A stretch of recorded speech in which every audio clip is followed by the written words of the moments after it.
আসসালামু আলাইকুম। আজকে আমি আপনাদের সাথে শেয়ার করব বাসায় যেভাবে আলু দিয়ে করলা ভাজি করি, সিম্পল করলা ভাজিটাই। সারাদিন রোজা থাকার পরে মাছ মাংস একদমই ভালো লাগে না। মনে হয় যে মাছ মাংস ছাড়া যদি অন্য 3-4 রকমের একটু সবজি হয়। আমার কাছে কিন্তু বেশ কয়েকদিন এই রমজান মাসের মধ্যে করলা ভাজিটা খুব ভালো লেগেছে। এই জন্য আমি বেশ কয়েকবারই রান্না করেছি।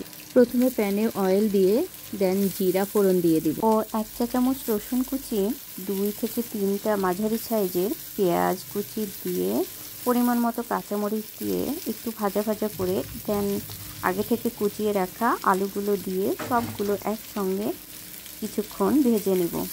আলুটা কিছুক্ষণ ভাজা হয়ে গেলে দেন এই পর্যায়ে এসে আমরা করলাটা দিয়ে দিব।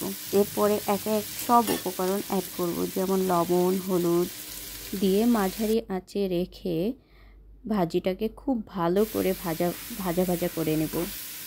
আর যে কোনো সবজি কিংবা ভাজি ভাজার সময় আমি কখনোই ঢাকনা দিয়ে রান্না করি না।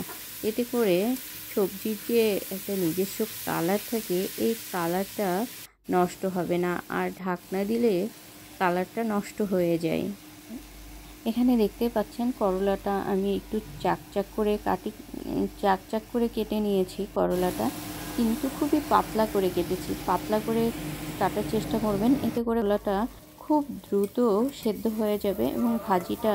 আর হ্যাঁ, বলে রাখা ভালো, আমি আলুটা কাটার পরে ধুয়েছি, কিন্তু করলাটা অবশ্যই আস্ত অবস্থায় ধুয়ে নিয়ে তারপরে কেটেছি। আর করলা সবসময় চেষ্টা করবেন ধুয়ে নিয়ে কাটার জন্য, এতে করে করলা তিতা হওয়ার সম্ভাবনা অনেকটাই কমে যায়। করলাটা যদি কাটার পরে ধন, সেই ক্ষেত্রে করলার ভিতরে অনেক বেশি পানি অ্যাবজর্ব করবে, এতে করে করলাটা অনেক বেশি তিতা লাগবে। দেখতে পাচ্ছেন আমার করলাটার কালারটা কত সুন্দর এসেছে। আপনারা একবার হলেও ট্রাই করে দেখবেন, আশা করি ভালো লাগবে। ভালো থাকবেন সবাই, আল্লাহ হাফেজ।